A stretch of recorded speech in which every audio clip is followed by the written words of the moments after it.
Hi hello നമസ്കാരം എല്ലാവർക്കും GS vlog Parassala വീഡിയോയിലേക്ക് സ്വാഗതം.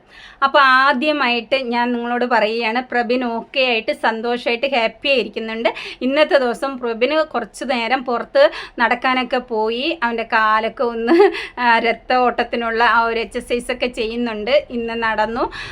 ആ സമയത്ത് 1-2 വീഡിയോസ് ചെയ്തിട്ടുണ്ട്. അപ്പോൾ അവൻ്റെ വീഡിയോസൊക്കെ ഷോർട്സൊക്കെ കാണുക, കണ്ട് അവനെ സപ്പോർട്ട് ചെയ്യുക. ഓക്കെ, അപ്പോൾ എല്ലാവർക്കും ഒരുപാട് താങ്ക്സ്. അവന് വേണ്ടി പ്രാർത്ഥിച്ചുകൊണ്ടിരിക്കുന്ന എല്ലാവർക്കും ഒരുപാട് നന്ദി ഞാൻ ഈ സമയം പറയുകയാണ്. അതോടൊപ്പം തന്നെ രേണുസുതിക്ക് വേണ്ടി കൂടെ നിങ്ങൾ പ്രാർത്ഥിക്കുക. ഞാൻ ഇന്ന് രേണുസുതിക്ക് വേണ്ടി വന്നതേ അതിന് വേണ്ടിയിട്ടാണ്. കാരണം അവളിപ്പോൾ ഒരു വല്ലാത്ത ഒരു കണ്ടീഷനിലാണ്. ഇപ്പോൾ ഈ 2ാമത്തെ കീമോ കഴിഞ്ഞിട്ട് അവളുടെ അവസ്ഥ നല്ല ആളിൻ്റെ ആരോഗ്യം മൊത്തം ക്ഷയിച്ചിട്ടുണ്ട്. ആൾ വല്ലാത്തൊരവസ്ഥയിലാണ്. പിന്നെ എന്തുവാന്ന് പറഞ്ഞു കഴിഞ്ഞാൽ അവളുടെ മാനസികാവസ്ഥ ഇപ്പം അത്ര ശരിയല്ല. അപ്പം അവൾക്ക് പോസിറ്റീവ് എനർജി നമുക്ക് കൊടുക്കാൻ പറ്റിയാൽ അതെനിക്കൊരു സന്തോഷമെന്ന് തോന്നി. അതുകൊണ്ട് മാത്രമാണ് ഞാൻ അവൾക്ക് പോസിറ്റീവായിട്ട് പറഞ്ഞുകൊണ്ടിരിക്കുന്നത്. തിരിച്ച് ഇപ്പോൾ എനിക്ക് വേണ്ടി എൻ്റെ വീഡിയോസ് കാണാൻ താല്പര്യമില്ലാത്തവർ, അതായത് ഞാൻ അവളെ പോസിറ്റീവായിട്ട് പറയുന്നത് കാണാൻ താല്പര്യമില്ലാത്തവരാണെങ്കിൽ എൻ്റെ വീഡിയോ സ്കിപ്പ് ചെയ്ത് പോവാം. എനിക്കൊരു കുഴപ്പവുമില്ല, ആരോടും ഒരു പിണക്കവും ഇല്ല. അത് ഞാൻ ഇപ്പോഴേ പറയുകയാണ്. പിന്നെ ഒരു കാര്യമെന്ന് പറഞ്ഞു കഴിഞ്ഞാൽ, രേണുസുതി ഇപ്പോൾ കുറച്ച് പേര് എൻ്റെ വീഡിയോയ്ക്ക് താഴെ വന്ന് മെസ്സേജ് ഇട്ടിട്ടുണ്ടായിരുന്നു. ഈ സ്ത്രീ നേരത്തെ രേണുസുതിക്ക് നെഗറ്റീവ് അടിച്ചവരല്ലേ ഇപ്പം വന്നിരുന്ന് പോസിറ്റീവായിട്ട് പറയുന്നു എന്ന്. സത്യമാണ്. രേണുസുതി നല്ല നിലയിൽ നല്ല രീതിയിൽ വ്ളോഗൊക്കെ ചെയ്ത് തിരിഞ്ഞ സമയങ്ങളിൽ രേണുസുതിക്ക് വേണ്ടി ഞാൻ ഒരു പോസിറ്റീവും പറയാൻ വന്നിട്ടില്ല, ഒരു നെഗറ്റീവും പറയാൻ വന്നിട്ടില്ല. നിങ്ങൾക്ക് വേണമെങ്കിൽ എൻ്റെ വീഡിയോസ് എടുത്ത് നോക്കിയാൽ അറിയാൻ പറ്റും. അങ്ങനെ ആർക്ക് വേണ്ടിയിട്ടും ഞാൻ ഒരു വീഡിയോസ് ചെയ്തിട്ടില്ല. അപ്പോൾ ഇപ്പോൾ ഞാൻ വന്ന് രേണുസുതിക്ക് പെട്ടെന്ന് ക്യാൻസർ എന്ന് പറഞ്ഞ് വന്നപ്പോൾ ഞാൻ അവൾക്ക് വേണ്ടി ഒരു വീഡിയോ ചെയ്തിരുന്നു, ഇല്ലെന്ന് ഞാൻ പറയുന്നില്ല. കാരണം കാരണം എൻ്റെ പ്രബിൻ മോന് ക്യാൻസർ വന്ന സമയത്ത് 1 വർഷത്തോളം ഞങ്ങൾ നല്ലപോലെ കഷ്ടപ്പെട്ടു. അവനെ കൊണ്ട് ഓടി പിറക്കി നടന്നു. ഞങ്ങൾ അറിഞ്ഞില്ല എത്ര ഹോസ്പിറ്റലിൽ കൊണ്ട് കയറി ഇറങ്ങിയെന്ന് ഞങ്ങൾക്ക് മാത്രമേ അറിയുള്ളൂ. അവൻ ഓരോ ദിവസവും ക്ഷയിച്ചുകൊണ്ടിരിക്കുകയാണ്. ആരോഗ്യമെല്ലാം ക്ഷയിച്ചു പോവുകയാണ്.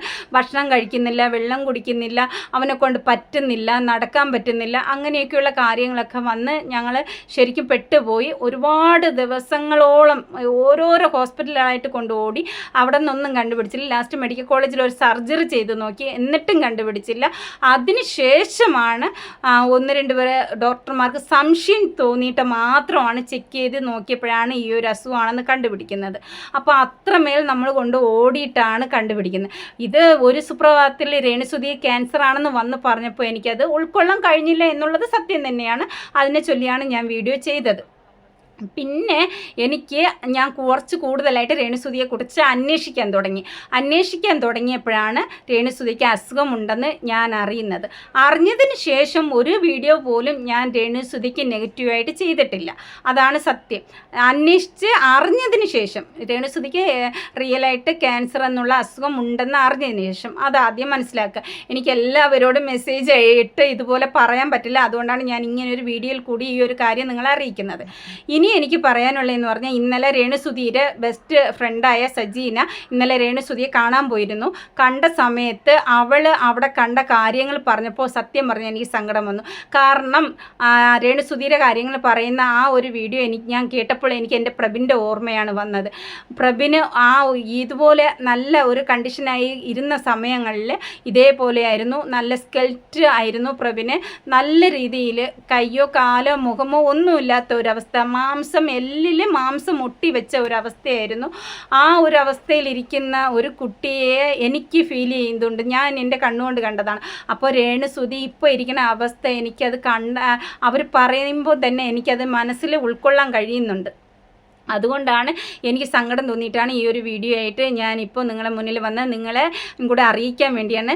ഈ നെഗറ്റീവ് പറയുന്നവരും കൂടെ ഒന്ന് ആലോചിച്ച് ചിന്തിച്ച് സംസാരിച്ചാൽ കുറച്ചും കൂടെ നല്ലതായിരിക്കും. ഞാൻ പറഞ്ഞു എന്ന് പറഞ്ഞ് നിങ്ങളിപ്പോൾ കേൾക്കാനൊന്നും പോകുന്നില്ല.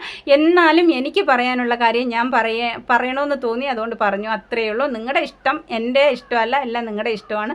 നിങ്ങൾക്ക് എന്ത് പറയണമെന്ന് തോന്നണം അത് നിങ്ങൾ പറയുക. ഞാൻ അതിലൊന്നും അഭിപ്രായം പറയാൻ വരുന്നില്ല എന്നുള്ളതാണ് വാസ്തു. എന്നാലും എനിക്ക് പറയാനൊന്നും തോന്നി, അതുകൊണ്ട് ഞാൻ പറഞ്ഞു. എന്തായാലും സജീനയ്ക്ക് രേണുവിനെ കുറിച്ച് പറയാനുള്ള കാര്യങ്ങൾ ചില കാര്യങ്ങൾ ഞാൻ ഇവിടെ കൊടുക്കാം, നിങ്ങളും കൂടെ കേൾക്കുക. എന്നിട്ട് നമുക്ക് ബാക്കിയുള്ള കാര്യങ്ങൾ സംസാരിക്കാം. നമ്മളെ മനസ്സിലൊരു രേണുസുതി ഉണ്ട്, നമ്മൾ കണ്ടിട്ടുള്ള രേണുസുതി, അതിൽ നിന്നും ഒക്കെ അങ്ങ് ഭയങ്കരമായിട്ടൊരു മാറ്റം സംഭവിച്ചു കേട്ടോ. ഭയങ്കരമായിട്ട് നമ്മൾ ആ ഒരു അസുഖത്തിൻ്റെ കാഠിന്യമായിട്ടുള്ള ഒരു രൂപമാറ്റം അവളിൽ ഉണ്ടായി. ഈ നെഗറ്റീവ് പറയുന്നവന്മാരുടെ എനിക്ക് പറയണം, നീയൊക്കെ അവളുമാരെ ഒരു പ്രാവശ്യം അവളെ നിന്ന് പോയി കണ്ടതിന് ശേഷം നീയൊക്കെ എന്ത് തോന്നിയാസം വേണമെങ്കിലും സോഷ്യൽ മീഡിയയിൽ വന്നിരുന്ന് പറഞ്ഞു. അല്ലാതെ നീയൊക്കെ ഈ ഇരുന്ന് കുരയ്ക്ക് നിൻ്റെയൊക്കെ വീട്ടിൽ അല്ലെങ്കിൽ നിനക്കൊക്കെ ഇങ്ങനെയുള്ള അനുഭവം വരുമ്പോൾ മാത്രമേ നീയൊക്കെ അത് പഠിക്കത്തുള്ളൂ. ഭയങ്കര വല്ലാത്തൊരു സിറ്റുവേഷൻ ആയിപ്പോയിട്ടെ. എനിക്കത് എങ്ങനെ പറഞ്ഞു, എനിക്ക്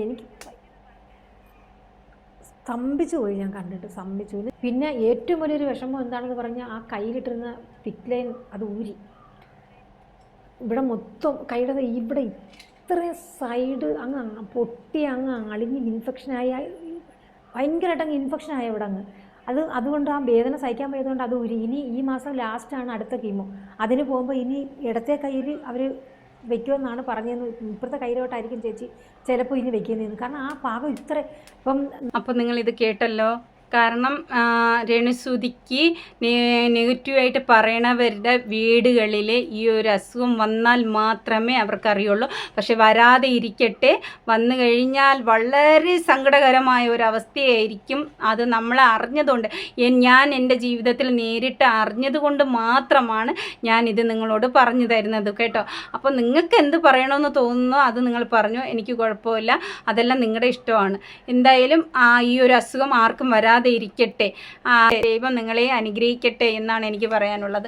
പിന്നെ ഒരു കാര്യം, വന്നാലേ അത് അറിയുള്ളൂ എന്ന് അവൾ പറഞ്ഞത് സത്യം തന്നെയാണ് കേട്ടോ. പിന്നെ ഒരു കാര്യം എന്ന് പറയുന്നത്, രേണുസുധിയുടെ കയ്യിലെ ആ ഒരു സെൻറ്റർ ലൈൻ, അതായത് പിക്ക് ലൈൻ എന്ന് പറയുന്ന ഒരു സംഭവം, ഞങ്ങളുടെ RCCയിലെല്ലാം ഒരു സെൻറ്റർ ലൈനാണെന്നാണ് പറയുന്നത്. അതുകൊണ്ടാണ് ഞാൻ ആ ഒരു വേർഡ് ഉപയോഗിക്കുന്നത്. അപ്പോൾ ഈ ഒരു സെൻറ്റർ ലൈൻ എന്ന് പറയുന്നത് ഞാൻ ഇതിന് മുമ്പേ വീഡിയോ ചെയ്തിട്ടുണ്ട്. സെൻട്രൽ ലൈനിന് ഈ ഒരു ആട്ടി കളിക്കുന്ന വീഡിയോയിലൊക്കെ ഞാൻ രേണുസുധിക്ക് ഒരുപാട് അത് പറഞ്ഞിട്ടുണ്ട്. അങ്ങനെ ചെയ്യരുത്, ഇൻഫെക്ഷൻ ആവും. എനിക്ക് 1-2 ഫ്രണ്ട്സിനെ അറിയാം യൂട്യൂബിൽ റിയാക്ഷൻ വീഡിയോസ് ചെയ്യണം. അപ്പോൾ അവരെയൊക്കെ ഞാൻ വിളിച്ചപ്പോൾ എൻ്റെ കൂടെ സംസാരിച്ച സമയത്തും ഞാൻ ഇത് തന്നെയാണ് പറഞ്ഞത്, രേണുസുധിയോട് ഇത് പറയണം, അത് ഇൻഫെക്ഷൻ ആവും. സെൻട്രൽ ലൈൻ എന്ന് പറയുന്ന 1-2 വിട്ട് നമ്മൾ ഡ്രസ്സിങ് ചെയ്യേണ്ട ഒരു കാര്യമാണ്. അത് വളരെ ഡേഞ്ചറായ ഒരു സംഭവം കൂടെയാണ്. അതിങ്ങനെ വെച്ച് കളിക്കാനൊന്നും പാടില്ല, അത് വളരെ തെറ്റായ ഒരു ഇതാണ് എന്നൊക്കെ ഞാൻ പറഞ്ഞിട്ടുണ്ടായിരുന്നു.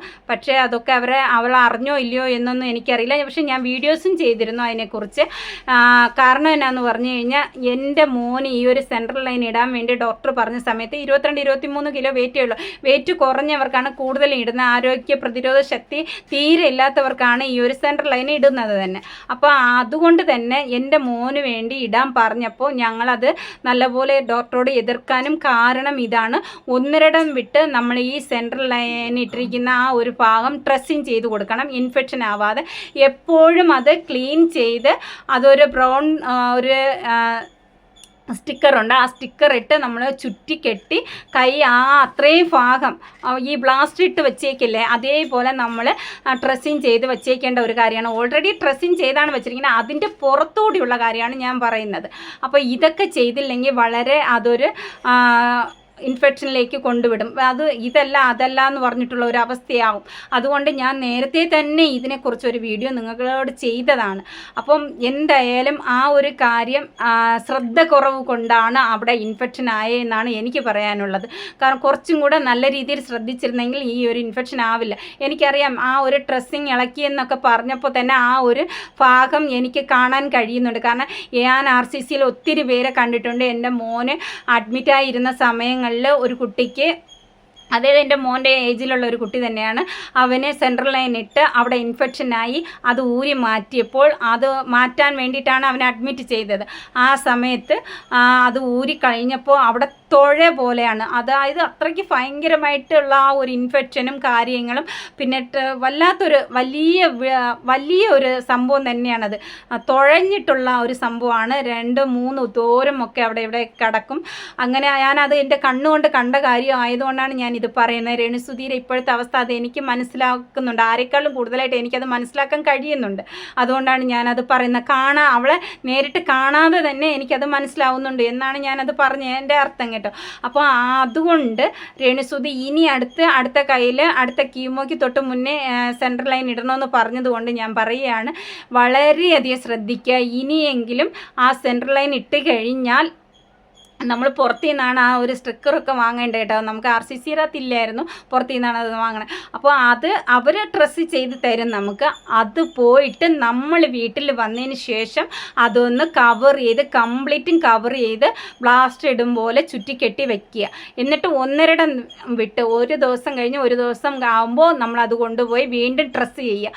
അങ്ങനെ അവിടെ നല്ലപോലെ ക്ലീൻ ചെയ്ത് വയ്ക്കുക. ഇതാണ് ഏറ്റവും നമുക്ക് ഇമ്പോർട്ടൻ്റ് ആയിട്ടുള്ള ഒരു കാര്യം. ഈ സെൻട്രൽ ലൈൻ ഇടുന്നതുകൊണ്ട് ഞാൻ പറയുന്നതാണ്. എൻ്റെ മോന് ഇട്ടില്ല, അതുകൊണ്ട് ഞങ്ങൾക്ക് ആ ഒരു ബുദ്ധിമുട്ട് അനുഭവിക്കേണ്ടി വന്നില്ല. എനിക്ക് ഓൾറെഡി അറിയാം. ഞാൻ ഓൾറെഡി എല്ലാവരോടും ഈ സെൻട്രൽ ലൈൻ ഇട്ടിരിക്കുന്നത് കണ്ടപ്പോൾ ഞാൻ ചോദിച്ച് ഈ ഒരു കാര്യം മനസ്സിലായതുകൊണ്ടും എൻ്റെ കണ്ണുകൊണ്ട് ആ മറ്റൊരു കുട്ടിക്ക് ഇൻഫെക്ഷൻ ആയത് കണ്ടതുകൊണ്ടുമാണ് എനിക്ക് എൻ്റെ കുട്ടിയുടെ കയ്യിൽ അങ്ങനെയൊന്നും വച്ച് കെട്ടുന്നതും. ഈ ഹാർട്ടുമായിട്ട് ബന്ധപ്പെട്ടാണ് ഈ ഒരു സെൻട്രൽ ലൈൻ വരുന്നത്. അപ്പോൾ അതുമൊക്കെ എന്നെ വല്ലാതെ പേടിപ്പെടുത്തി. അതുകൊണ്ടാണ് ഞാനത് ഇടാൻ സമ്മതിക്കാത്തത്. ഡോക്ടർ നല്ലപോലെ പറഞ്ഞു ഇട്ടാലേ പറ്റുള്ളൂ എന്നുള്ള അവസ്ഥയായിരുന്നു അവന്. അപ്പോൾ ഞാൻ പറഞ്ഞു, ഡോക്ടർ 1-2 കീമോ നമുക്ക് അല്ലാതെ തന്നെ കൊടുത്തു നോക്കാം. അപ്പോൾ അതിൽ നമുക്ക് പറ്റിയില്ല എങ്കിൽ മാത്രം, അതായത് ഞരമ്പുകൾ കിട്ടിയില്ല എങ്കിൽ മാത്രം അപ്പോൾ അടുത്ത് നമുക്ക് വേണമെങ്കിൽ ഇത് നോക്കാം എന്ന് പറഞ്ഞപ്പോൾ ഡോക്ടർ പറഞ്ഞു ശരി, നിങ്ങളുടെ ഇഷ്ടം പോലെ നമുക്കൊന്ന് ചെയ്ത് നോക്കാം. അപ്പോൾ അവന് 1-2 കീമോ സൈക്കിളൊക്കെ ചെയ്തപ്പോൾ അവന് കിട്ടി. പിന്നെ അങ്ങനെ കുറേ കിട്ടി. അങ്ങനെ ലാസ്റ്റ് 15ാമത്തെ സൈക്കിൾ കീമോ എടുത്തപ്പോൾ കുറച്ച് പ്രശ്നമായി. പിന്നെ 16-17 രണ്ട് സൈക്കിൾ കീമോയാണുള്ളത്. ആ സമയത്ത് വീണ്ടും ഇടണമെന്ന് പറഞ്ഞു. ഞങ്ങൾ പറഞ്ഞു ഈ ഒരു 2 സൈക്കിളല്ലേ ഉള്ളൂ എന്ന് പറഞ്ഞു. വീണ്ടും അവരോട് ഒരു എക്സ്ക്യൂസ് ആയിട്ട് ചെന്ന് സംസാരിച്ചു. വീണ്ടും അവർ ഞങ്ങൾക്ക് അനുകൂലമായിട്ട് തന്നെ പറഞ്ഞു ശരിയെന്ന് പറഞ്ഞു. പക്ഷേ ലാസ്റ്റൊക്കെ കിട്ടാൻ ഭയങ്കര ബുദ്ധിമുട്ടായിരുന്നു. 2-3 പ്രാവശ്യമൊക്കെ കുത്തിയാലായിരിക്കും ഈ ഒരു ഞരമ്പ് കിട്ടുക. വളരെ ചെറിയ ഞരമ്പുകളാണ്. അത് RCCയിൽ ഈ കീമോ കൊടുക്കുന്ന സിസ്റ്റേഴ്സിനൊക്കെ ഞാൻ പറയുന്നത് കേട്ടാൽ ചിലപ്പോൾ മനസ്സിലാവും, അവർക്ക് തന്നെ അറിയാൻ പറ്റും. നമ്മുടെ സാധാ ഞരമ്പുകളിലൊന്നും ഈ ഒരു കീമോ ഇഞ്ചക്ഷന് വേണ്ടിയിട്ടുള്ള കുത്തിവെക്കാൻ പറ്റില്ല. വളരെ ചെറിയ നൈസ് ഞരമ്പുകളിലാണ് ഇത് കുത്തി വെക്കുന്നത്. അതാണ് കിട്ടാൻ ഭയങ്കര പാടും കേട്ടോ. അപ്പോൾ അതുകൊണ്ട് ആ ഒരു സംഭവം കൂടെ ഞാൻ നിങ്ങളോട് പറയുകയാണ്. ഇനിയെങ്കിലും അടുത്ത കയ്യിലേക്ക് ഈ ഒരു സെൻട്രൽ ലൈൻ വയ്ക്കുകയാണെങ്കിൽ നിങ്ങൾ വയ്ക്കാതിരുന്ന അത്രയ്ക്കും നല്ലതാണ്. കാരണം ഒരു കീമോയേ ഉള്ളൂ രേണുസുതിക്ക്. അതുകൊണ്ട് അതായത് ഒരു കീമോ വെച്ച് ഇനി ഒരു 4 കീമോ കൂടെ ഉള്ളൂ. അത് വയ്ക്കാതിരുന്ന അത്രയ്ക്കും നല്ലതാണ്. വച്ച് കഴിഞ്ഞാൽ ഈ ഒരു 1.5 വിട്ട് ഡ്രസ്സിങ് ചെയ്ത് നല്ല ക്ലീനായിട്ട് അത് ചുറ്റിക്കെട്ടി വെക്കാൻ ശ്രദ്ധിക്കുക. ഓക്കെ, അപ്പോൾ ഇത്രയൊക്കെയുള്ളൂ എനിക്ക് പറയാൻ. എല്ലാവരും രേണുസുതിയെ സ്നേഹിക്കുന്നവരായാലും സ്നേഹിക്കാത്തവരായാലും ഒരു നിമിഷം അവൾക്ക് വേണ്ടി പ്രാർത്ഥിക്കാൻ പറ്റുമെങ്കിൽ നിങ്ങൾ പ്രാർത്ഥിക്കുക. അവൾ നമ്മളെ കൂടെ ഇനിയും മുന്നോട്ട് വരട്ടെ. വിമർശിക്കുന്നവരും കൂടെ ചേർത്തിട്ടാണ് പറയണത്. അവളുണ്ടെങ്കിലല്ലേ നമുക്കൊരു വിമർശനം പറയാൻ പറ്റൂ. അതെങ്കിലും ഓർത്ത് അവളുടെ ജീവന് വേണ്ടി നിങ്ങൾ ഒരു നിമിഷമെങ്കിലും പ്രാർത്ഥിക്കുക. സന്തോഷകരമായി അവൾ നമ്മളെ കൂടെ വരട്ടെ, ചിരിക്കട്ടെ, കളിക്കട്ടെ, ഹൃദയപ്പനെ സ്നേഹിക്കട്ടെ. അതുപോലെ തന്നെ മറ്റെല്ലാവരും അവളെ സ്നേഹിക്കുകയും ചെയ്യട്ടെ എന്നാണ് എനിക്ക് നിങ്ങളോട് പറയാനുള്ളത്. അപ്പോൾ വീഡിയോ കണ്ട് ഇഷ്ടപ്പെട്ടാൽ മാത്രം ലൈക്ക് അടിക്കാനും കമൻ്റ് ഇടാനും മറക്കരുത്. ചാനൽ പുതിയതായിട്ട് കാണുന്നവർ ചാനലൊന്ന് സബ്ബും കൂടെ ചെയ്യുക. Okay, bye. അടുത്തൊരു വീഡിയോയിൽ കാണാം.